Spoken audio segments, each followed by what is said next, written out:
नमस्कार, बहुत स्वागत है आप सभी का लोकल 7 न्यूज पे। मैं हूं आपके साथ अनुष्का पांडे और आज हम चार की चौकड़ी पे बात करने वाले हैं। चार बड़ी खबरें जो जुड़ी हैं राजनीति, प्रशासन, समाज और आपके सीधा सरोकार से। तो चलिए बिना देर किए रुख करते हैं आज की चार बड़ी खबरों की ओर। पहली खबर है जहां अरविंद केजरीवाल ने एक्साइज केस में जज के सामने पेश न होने पर फैसला लिया, जिसके साथ सत्याग्रह का रास्ता अपनाने की बात कही है। दूसरी खबर है भिवानी से, जहां भिवानी में पानी की किल्लत में नाराज लोगों में मटका फोड़ प्रदर्शन, हाईवे जाम कर दिया है। जिसके साथ तीसरी खबर दक्षिणी से है, जहां दक्षिणी दिल्ली के संगम विहार में गौ माता को राष्ट्र माता का दर्जा देने की मांग को लेकर भव्य यात्रा निकली है। चौथी खबर है शिमला से, जहां शिमला में गौ क्रांति मंच के गौ हत्या पर रोक और राष्ट्र माता का दर्जा देने की मांग को लेकर प्रदर्शन किया है। आइए इन चारों खबरों को बात करते हैं विस्तार में।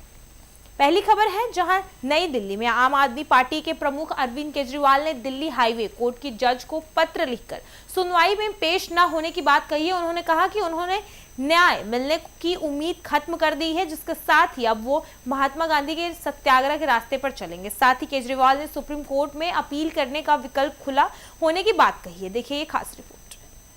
नमस्कार। जिंदगी में कई बार ऐसे मौके आते हैं जब जीत या हार मायने नहीं रखते। उससे भी बड़ा हो जाता है सही और गलत का सवाल।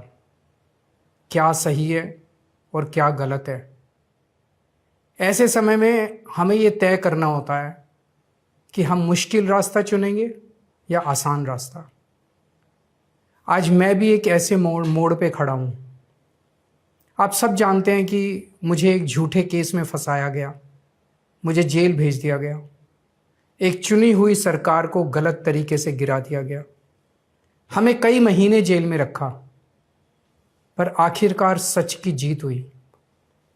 27 फरवरी को अदालत ने मुझे पूरी तरह निर्दोष घोषित कर दिया।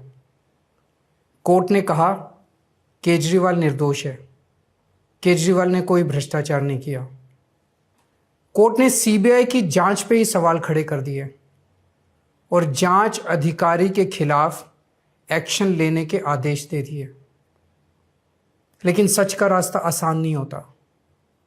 सीबीआई ने तुरंत इस फैसले को हाई कोर्ट में चुनौती दी और ये केस जस्टिस स्वर्णकांता शर्मा जी के सामने लगा। तब मेरे मन में एक बहुत बड़ा सवाल उठा, क्या इनके सामने मुझे न्याय मिलेगा? मेरे मन में ये प्रश्न क्यों आया? इसके कई कारण हैं, पर दो कारण मुख्य हैं।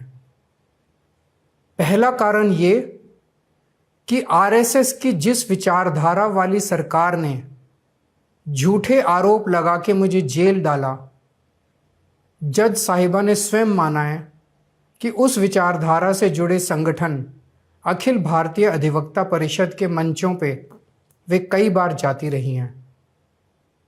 मैं और आम आदमी पार्टी उस विचारधारा के घोर विरोधी हैं। ऐसे में क्या उनके सामने मुझे न्याय मिल सकता है? दूसरा कारण कॉन्फ्लिक्ट ऑफ इंटरेस्ट। कोर्ट में मेरे विपक्ष में केंद्र सरकार की सीबीआई है और जस्टिस स्वर्णकांता जी के दोनों बच्चे केंद्र सरकार में काम करते हैं। उनके दोनों बच्चे केंद्र सरकार के वकीलों के पैनल में हैं। हमारे सामने कोर्ट में दूसरी ओर से वकील हैं सॉलिसिटर जनरल श्री तुषार मेहता जी। तुषार मेहता जी दोनों बच्चों को केस देते हैं। उन्हें कितने केस मिलेंगे, कौन से केस मिलेंगे, ये तुषार मेहता जी तय करते हैं।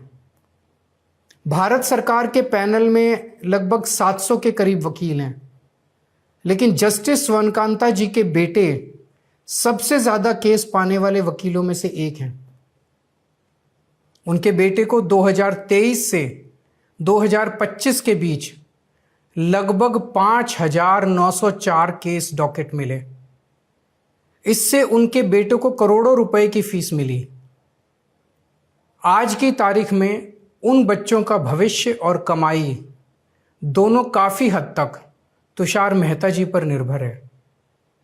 तो किसी के भी मन में ये चिंता स्वाभाविक है कि अगर जज साहिबा के बच्चों की कमाई और उनका भविष्य सामने खड़ा वकील तय कर रहा है, तो क्या जज साहिबा उस वकील के खिलाफ फैसला कर पाएंगी? मैं ये स्पष्ट करना चाहता हूं कि मुझे जुडिशरी पे पूरा भरोसा है। मैं जुडिशरी का बहुत सम्मान करता हूं।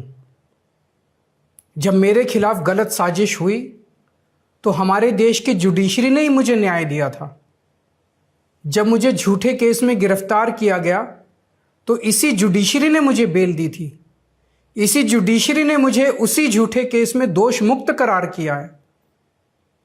पिछले 75 वर्षों में जब जब देश पे आंच आई, हमारे देश की जुडिशरी ने देश को बचाया और नागरिकों के हितों की रक्षा की है। मैं जस्टिस सोनकांता जी का भी बहुत सम्मान करता हूँ। मुझे उनसे या उनके परिवार से किसी भी प्रकार की कोई व्यक्तिगत आपत्ति नहीं है। लेकिन न्याय का एक बहुत बड़ा सिद्धांत है, justice should not only be done but should also be seen to be done. इसलिए मैंने जस्टिस सोनकांता शर्मा जी से पूरे सम्मान के साथ अनुरोध किया कि वो इस कन्फ्लिक्ट ऑफ इंटरेस्ट जैसे कारणों की वजह से, लेकिन न्याय का एक बहुत बड़ा सिद्धांत है, justice should not only be done but should also be seen to be done. इसलिए मैंने जस्टिस सोनकांता शर्मा जी से पूरे सम्मान के साथ अनुरोध किया कि वो इस कन्फ्लिक्ट ऑफ इंटरेस्ट जैसे कारणों की वजह से इस केस। भिवानी में पानी की किल्लत को लेकर लोगों का गुस्सा सड़कों पर फूट रहा है। जी आपको बता दें, हनुमान गेट पर मटका फोड़ प्रदर्शन करते हुए लोगों ने दिल्ली पिलौनी और हाईवे की करीब 2 घंटे तक जाम रखा। बताया जा रहा है कि बाद में प्रशासन के अनुशासन के साथ आश्वासन के बाद जाम खुलवाया, जिसके साथ ही जल्द पानी सप्लाई बहाल करने की बात कही है।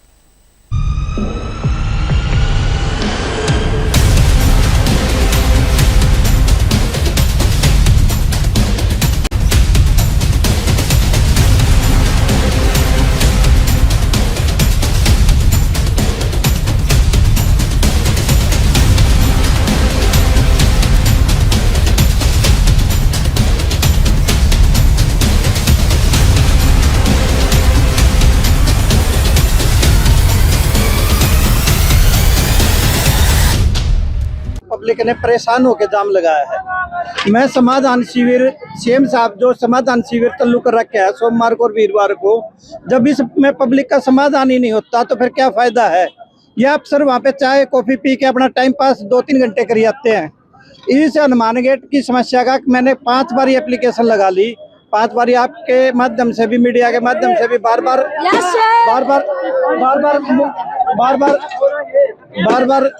प्रशासन से प्रार्थना की गई है कि पानी दिया जाए। अब एक ये बात बताओ, मैं आपके चैनल के माध्यम से एक बात कहना चाहता हूँ कि अगर किसी अधिकारी के 8 दिन पानी ना जाए तो वो अधिकारी कैसे घर चलाएगा या उसके घर में बच्चे नहा लेंगे। यहाँ लगभग 8 से 10 दिन हो गए इस एरिया में बूंद नहीं है। मैंने अधिकारियों को ये भी रिक्वेस्ट की कि अब जब तक ये काम नहीं होता आप टैंकर भेज दो। एसडीओ साहब को कह के कल 1.5 टैंकर पानी आया है, तो 1.5 टैंकर में यहाँ पे किस किस घर में पानी चढ़ेगा, कैसे प्यास बुझेगी। ये जो टैंकर प्रशासन ने लगा रखे इनका क्या सिस्टम है, कहाँ डालते हैं। एसडीओ साहब उन टैंकर वालों का नंबर दे देता है, टैंकर वाला नीचे ट्रैक्टर वाला का दे देता है, कोई फोन नहीं उठाता। तो ये पब्लिक परेशान होगा और क्या करेगी जाम ना लगाए तो ऐसे में कैसे देख रहे हैं, तो गर्मी की शुरुआत है, अभी से तो पानी की समस्या देख रहे हैं। पानी की समस्या आपने भी देखा है, हनुमान गेट पे वो मंदिर था माता रानी की, जहाँ पे सैकड़ों लोगों की उम्मीद है, आस्था है, वो मंदिर भी तहस नहस हो गया, मगर प्रशासन कोई काम नहीं कर रहा। बार बार रिक्वेस्ट करे जाओ, यही होता है कि आप भी करवाते हैं। मैं भी काम लगाया गया, किस तरह से देख रहे हैं कि अब क्या प्रशासन के कोई अधिकारी यहाँ पहुँचे? नहीं, अभी तक कोई अधिकारी नहीं। हम अधिकारियों के पास पहुँच जाते हैं तो काम नहीं होता। हम यहाँ रोड पे है तो अधिकारी कोई नहीं आया। अधिकारियों का तो काम है आराम से सोना। मेरा नाम सरोज जाखड़ है। कितने दिन से पानी की समस्या है? 20 दिन से सर पानी की समस्या है। 10 दिन से तो पानी अभी आया नहीं। पहले पानी आया तो वो बिल्कुल गंदा सीवर का पानी आ रहा है। क्या करें बताओ, ना बच्चों के नहाने के लिए पानी है, ना पीने के लिए पानी है। घर में इतनी समस्या है, पानी की एक बूंद नहीं है। और जाम लगाया गया, क्या इसका समाधान होगा आपका?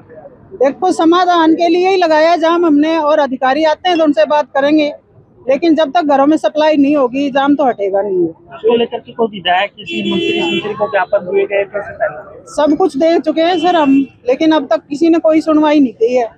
और इलेक्शन के टाइम आ जाते हैं वोट मांगने, और उससे पहले गरीबों की तरफ कोई देखता नहीं है कि ये लोकल एरिया है, कोई नहीं आता इस समाधान निकालने के लिए। सालों से परेशान है, हर गर्मी में यही हालात होते हैं हमारे। क्या कहना चाहेंगे? के कमा जी अब तो 2-3 साल हो गए गंदा पानी है, बाढ़ का खाज खुजली भी हो जावा है। और फिर जहाँ अभी जोड़ देंगे, थोड़ी देर जोड़ेंगे, फिर कोई और जोड़ेंगे तो सीवर का जोड़ा उसका क्या करानू बताओ। वो उनके खुद के घर में सीवर का पानी बरत लेंगे कि थोड़ी सी बात बताओ। कितने समय से पानी की समस्या थी? पानी की समस्या तो इनके नाम तो आई साल ही चल रहा है।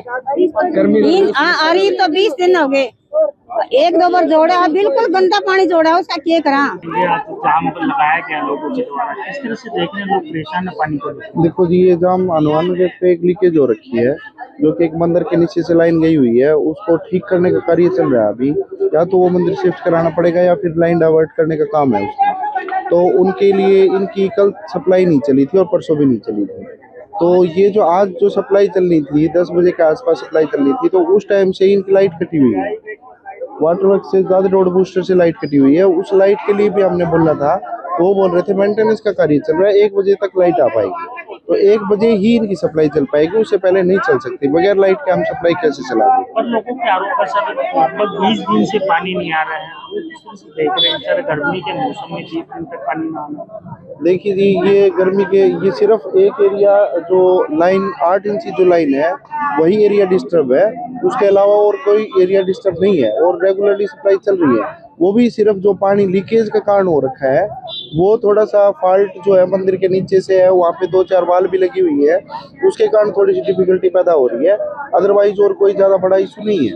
मान सकते हैं कि जल्दी समाधान हो जाएगा? ये समाधान हमारा 1 बजे तो इनकी सप्लाई चला देंगे और उसके बाद 1-2 दिन के अंदर इनका जो मंदिर हटवा के वहाँ से लाइन ठीक करने के कार्य कर दिया। दक्षिणी दिल्ली के संगम विहार में गौ माता को राष्ट्रीय माता का दर्जा दिलाने की मांग को लेकर भव्य यात्रा निकाली गई। इस यात्रा में बड़ी संख्या में स्थानीय लोगों और समाज सेवी से हिस्सा लिया, जिसके साथ लोगों ने बैनर और नारे के जरिए सरकार तक अपनी मांग पहुंचाने की कोशिश की। अंदर दिवाकर और आज पहुंच चुका हूं दक्षिण दिल्ली के संगम विहार विधानसभा के अंदर। यहां पर आपको बताते चलो, सारे समस्त भारतवर्ष में आज एक अभियान छिड़ा हुआ है साधु संतों द्वारा व हिंदूवादी नेताओं व हिंदूवादी युवाओं के द्वारा गौ माता को राष्ट्रीय माता घोषित कराने के लिए जगह जगह DM, SP office, SDM office, तहसीलदार, एमपी, एमएलए कार्यालय पर सौंपे जा रहे हैं ज्ञापन। आइए बात कराते हैं जो लोग संगम विहार विधानसभा से भारी संख्या में एसडीएम ऑफिस आए हुए हैं ज्ञापन सौंपने, गाय माता को, गौ माता को राष्ट्रीय माता का दर्जा दिलाने के लिए। कराते हैं सीधे सीधे यहाँ मौजूद लोगों से बात। आज संगम विहार विधानसभा में हजारों की संख्या में हिंदू युवाओं ने आज एक मोर्चा निकाला गौ माता को राष्ट्रीय माता घोषित करने के लिए। आज आप मौजूद हो एसडीएम ऑफिस कालकाजी में, क्या कहेंगे इसको लेकर? अभी हम कालकाजी में एसडीएम को ज्ञापन देने आए हैं कि हमारी गाय को राष्ट्र माता घोषित करें। हमारी भारत सरकार से मांग है कि सनातनियों की, हिंदुओं की विशेष मांग के ऊपर कृपया इसके कानून को लागू किया जाए। धन्यवाद। चौधरी साहब, संगम विहार में अक्सर आप हिंदूवादी कार्य करते रहते हैं और हर समय एक्टिव रहते हैं और आज आप भी इस यात्रा में मौजूद हैं, क्या कहेंगे? पहले तो मैं अपने सभी सनातनी भाइयों का दिल से धन्यवाद करना चाहूँगा जो यहाँ पे उपस्थित है, और जिसका खून नहीं खोलता है गाय माँ के कटने पे, उसके साथ दुर्व्यवहार होने पे, वो मेरी नज़र में सनातनी नहीं है। सनातनी वही है जो अपने धर्म के लिए, अपने परिवार के लिए और अपनी गौ माता के लिए लड़े। ये असली सनातनी है। आप कैमरा घुमा के दिखाइए, इतनी कैड़ी धूप में भी पद यात्रा में इतनी दूर से विधानसभा का पूरा दौरा करते हुए 12 एसडीएम ऑफिस आए हैं, तो इनका तहे दिल से धन्यवाद करना चाहते हैं। जय श्री राम। सबसे पहले तो आपके चैनल को धन्यवाद करता हूँ कि ये खबर जब से हमने सैनिचर कराना चालू किए हैं और जब से आप लगातार समय समय पे पूछते रहे हो कैसा कार्य चल रहा है, तो संगम विहार वासियों को सबसे ज़्यादा मैं धन्यवाद करता हूँ। वोट डालते हैं लोग, चुनाव में खड़े होते हैं, इतना बढ़ चढ़कर लोग हिस्सा नहीं लेते हैं। इससे ज़्यादा उन्होंने सैनिचर करने में हिस्सा लिया। 12,251 साइन संगम विहार विधानसभा से हुए हैं। इसका मैं सबसे तहे दिल से धन्यवाद करता हूँ। अपने बड़े छोटे भाइयों का शुक्रगुजार करता हूँ। और यहाँ तक इतनी आप देख रहे हो कड़क धूप के अंदर भी एक जन सैलाब उमड़ा। उस तरह से लोगों ने चढ़ बढ़कर आस्था के साथ आए यहाँ तक, एसडीएम ऑफिस तक, और यहाँ पर आके अभी भी क्या लगता है ये जो आपने 1-1.5 महीने की जो ये मेहनत करी है, सिग्नेचर वगैरह करवाए हैं और आज एक भारी संख्या में आपने लोगों को एकजुट करके फिर यहाँ तक आए हैं, ये आपकी मेहनत कितना रंग ला पाएगी? क्योंकि देश के अंदर लगभग 14-15 सालों से हिंदूवादी सरकार भी है, तब भी आज तक गौ माता को सम्मान नहीं मिला। सर ऐसा है, जितनी सरकारें आई उन्होंने गौ माता की बात तो की, लेकिन कार्य किसी ने नहीं किया। अब भी हमारे साधु संतों ने हमें जगाने का कार्य किया है और उन्होंने कहा है अगर इसमें हमारे प्राण भी अपने त्यागने पड़ेंगे तो हम त्यागेंगे, इसलिए हम नहीं बैठेंगे। भूख हड़ताल पे भी अगर हमें बैठना पड़ेगा तो हम बैठेंगे, लेकिन हम श्री नरेंद्र मोदी जी से निवेदन करता हूं और गृह मंत्री अमित शाह जी से निवेदन करता हूं और देश की राष्ट्रपति जी से मैं निवेदन करता हूं कि गौ माता को राष्ट्र माता घोषित करें। अगर गौ माता बचेगी तो देश बचेगा और देश बचेगा तो सनातन धर्म बचेगा।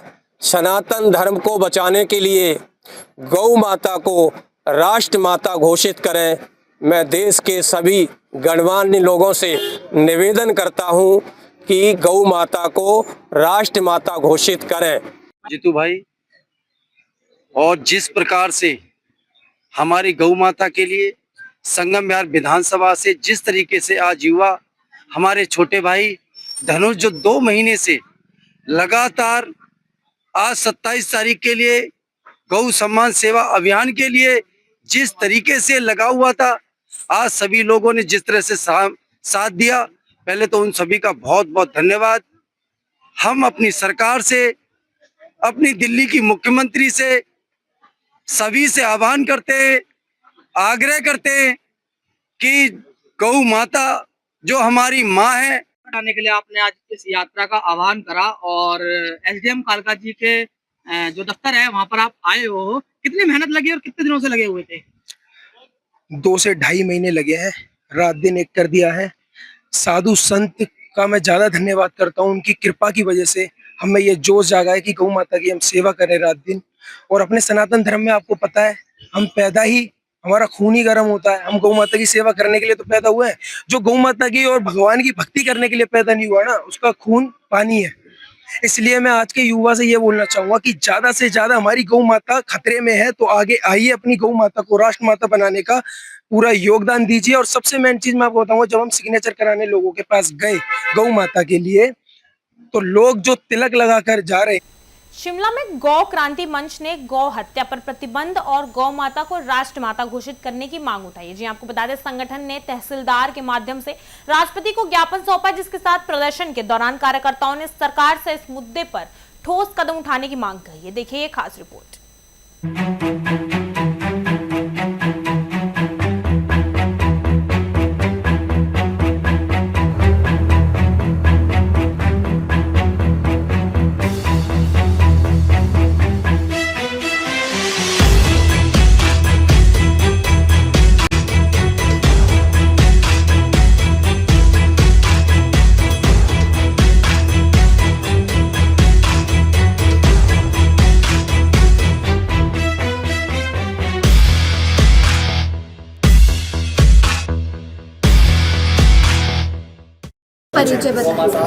मैं सुरेंद्र ठाकुर और मेरे साथ अपना समिति के सदस्य लोग, हम सभी लोग जो है, मैं सुरेंद्र ठाकुर, प्रधान श्री कामनापूर्णी गौशाला समिति टूटू। तो आज संतों के माध्यम से पूरे हिंदुस्तान से जो है साक्षरता अभियान जो चला हुआ था, और सारी जगह जो है पूरे हिंदुस्तान में 27 तारीख को जिला स्तर पर और तहसीलदार जी के स्तर पर ये जो है ज्ञापन दिए जाएंगे प्रधानमंत्री, राष्ट्रपति जी के महोदयों को। लेकिन शिमला की जो तारीख है आज 25 तारीख, राष्ट्रपति जी का जो आगमन 27 तारीख को है, उसके मध्य रखते हुए जो है इस जो है तारीख को जो है 25 तारीख आज जो है किया गया है। हम चाहते हैं कि गौवंश का वध जो है वो बंद हो और अपनी गौ माता को जो है राष्ट्रमाता घोषित हो। देखिए, जब हम लोग सभी को मालूम है हमारे धर्म में जो है गौ माता का सर्वोच्च स्थान है। हमने कोई कार्य करना है, विवाह शादी या कोई भी धर्म का कार्य हम लोग करते हैं, अनुष्ठान करते हैं, तो उसमें सबसे पहले गौ माता को पूजा जाता है। जब पूजा जाता है तो राष्ट्रमाता इसे घोषित करने में इतनी देर क्यों लग रही है? तो हमारा जो ये जा रहा है, क्या विषय है, क्यों क्या शामिल किया गया? जी, इसका मेन विषय ये है कि बड़े दुर्भाग्य की बात है, जिस भारत को एक स्वतंत्र भारत या सनातनी भारत कहते हैं, उस भारत में प्रतिदिन 1 लाख गोवंश सरकारी वैध रूपी कत्लखानों में काट दिए जाते हैं। तो बड़े दुर्भाग्य की बात है। तो सभी संतों ने आज के 7 महीने पहले पावन पवित्र वृंदावन की भूमि पर बैठ के अभियान चालू किया है। ये अभियान कोई आंदोलन नहीं है, ये अभियान अपनी ही सरकार के प्रति एक प्रार्थना है कि हम सब भारतीय चाहते हैं गो हत्या बंद हो और गौ माता के लिए कड़े कानून बने। जिससे क्या होगा कि अब की बार जब भी कोई आंदोलन किया है तो करीब करीब सभी आंदोलन विफल हुए हैं। इनके पीछे मेन कारण था कि किसी भी आंदोलन में कोई संगठन, पार्टी, समिति, राजनेता या किसी का चेहरा जोड़ दिया जाता है तो वो विफल हो जाता है। तो अब की बार ये अभियान पूर्ण रूप से गैर राजनीतिक है, इसमें कोई एजेंडा नहीं है, किसी का कोई चेहरा नहीं है, कोई नेतृत्व का कोई अध्यक्ष नहीं है। नंदी महाराज को अध्यक्ष बनाया गया, वेद लक्षणा गौ माता इसकी संरक्षक है और पूर्ण रूप से फ्री डोनेशन अभियान है। इसमें 27 अप्रैल 2026 को संपूर्ण भारत की 5,500 तहसीलों में ये गौ सम्मान दिवस मनाया जाएगा। इसमें अधिक से अधिक संतों का आदेश है कि 11 करोड़ पूरे मामले इसी पर तो हम विरोध कर रहे हैं। गाय का सम्मान नहीं करते। गौ ब्राह्मणाय हिताय जगतिधाय कृष्णाय गोविंदाय नमो नमः, ऐसे भगवान कृष्ण ने अवतार लिया, गोपाल बनकर के आए वो गौ रक्षा के लिए, और आज उस गौ की वो बर्बादी है। सर, अगर ये दल अपनी कार्रवाई करेगा समय के साथ वो अपनी योजना बनाएगा। और मैं विश्वविद्यालय के मामले में भी ये कहना चाहता हूँ कि वहाँ जो सो कॉल्ड प्रोफेसर है भर्ती की वो राजनीतिक पार्टियों ने, वो बाज आ जाएं और वो क्लासरूम में जो उन्होंने एजेंडा वहाँ फैलाया हुआ है किसी पर्टिकुलर विशेष विचारधारा का, अनावश्यक बिना उसके हमारे बच्चों को वहाँ विद्यार्थियों को विद्या देने के लिए है। विश्वविद्यालय पढ़ाई के लिए था, ना कि राजनीतिक एजेंडे के लिए था। और राजनीतिक एजेंडा वहाँ चल रहा है कई दिनों से। बच्चे वहाँ सफर हो रहे, क्लास छोड़ के बाहर आ रहे हैं जो उसका विरोध कर रहे हैं, फिर उनके ऊपर दबाव डाला जा रहा है कि हम तुम्हें निष्कासित कर दिए जाएंगे। तो ये मैं सरकार से ये कहना चाहता हूँ। मैं गवर्नर साहब के पास भी गया था, वो नहीं मिले, कि विश्वविद्यालय के वाइस चांसलर को वार्न किया जाए कि वो अपने क्लासरूम में देखे क्या हो रहा है उनके क्लासरूम में, वो किसने लागू किया है उनको, कौन है वो लोग। यदि वो स्पेशल किसी विषय पर पढ़ाते हैं तो वो विषय पर पढ़ाइए। और मैं ये चाहता हूँ विश्वविद्यालय में कमरों में व्यवस्था की जाए ऑडियो वीडियो की, ताकि जो पढ़ा रहे वो क्या पढ़ा रहे और बच्चों को जो पढ़ाया जा रहा है वो क्या है, वो हमारे सामने आए। वो सिलेबस क्या है, मेन पॉइंट क्या है और पढ़ाया क्या जा रहा है, वाई अदर देन सिलेबस, वो कहाँ की बातें किए जा रहे हैं। तो ये एजेंडा नहीं चलेगा। आप सिलेबस पढ़ाइए, जो आपका ड्यूटी है, जिसके लिए आपको वेतन मिलता है, हम लोग टैक्स पेयर जो वेतन दे रहे हैं उनको, उसके अनुसार काम करें। पार्टीबाजी का एजेंडा विश्वविद्यालय में नहीं चलना चाहिए किसी भी स्थिति में, किसी भी पार्टी का। वो सिलेबस का काम है, वो सिलेबस को पढ़ाएं। तो मैं उनके लिए भी कह रहा हूँ और इसीलिए हम आज एजेंडा यहाँ मेमोरेंडम। इसी के साथ आज की 4 बड़ी खबरों की चौकड़ी यहीं होती है पूरी। लोकल से लेकर प्रशासन और समाज से जुड़ी हर अहम अपडेट हम आप तक पहुंचाते रहेंगे, तो जुड़े रहिए हमारे साथ। सबसे पहले सबसे तेज खबरों के लिए सिर्फ लोकल 7 न्यूज पर।